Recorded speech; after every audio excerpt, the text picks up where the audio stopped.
The murder of Sarah Everard by a former Metropolitan Police officer sparked a national outcry over women's safety and police accountability in the UK.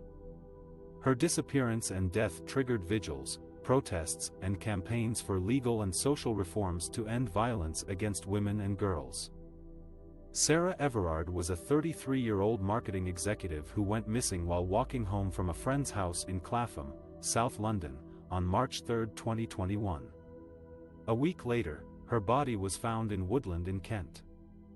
Wayne Couzens, a 48-year-old serving police officer, pleaded guilty to her kidnap, rape and murder. He was sentenced to a whole-life prison term on September 30, 2021. The case shocked and angered the public, especially women, who felt unsafe walking on the streets and betrayed by the police who were supposed to protect them. Many women shared their experiences of harassment, assault and fear online using the hashtag #ReclaimTheseStreets. Thousands of people attended vigils and demonstrations across the country to mourn Sarah Everard and demand action to stop male violence. One of the most controversial events was the vigil at Clapham Common on March 13, 2021, which was attended by hundreds of people despite being cancelled by the organizers due to COVID-19 restrictions. The police clashed with some of the protesters and arrested 4 women for breaching the regulations. The police's handling of the vigil was widely criticized as heavy-handed and insensitive, and prompted calls for the resignation of Metropolitan Police Commissioner Dame Cressida Dick. The government responded to the public outcry by announcing several measures to improve women's safety and justice.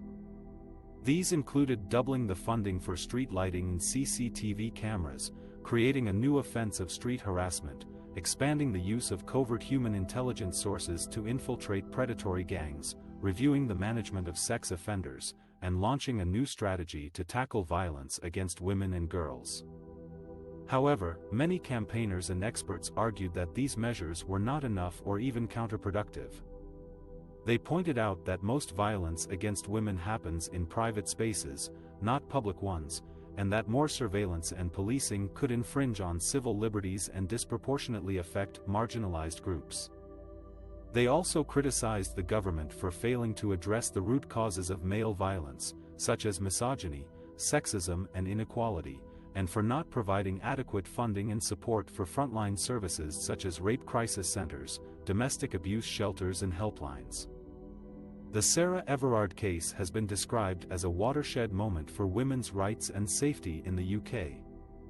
It has raised important questions about how society treats women and girls, how the criminal justice system deals with sexual violence, and how the police can regain public trust. It has also inspired a wave of activism and solidarity among women and allies who want to end the culture of fear and silence that enables male violence.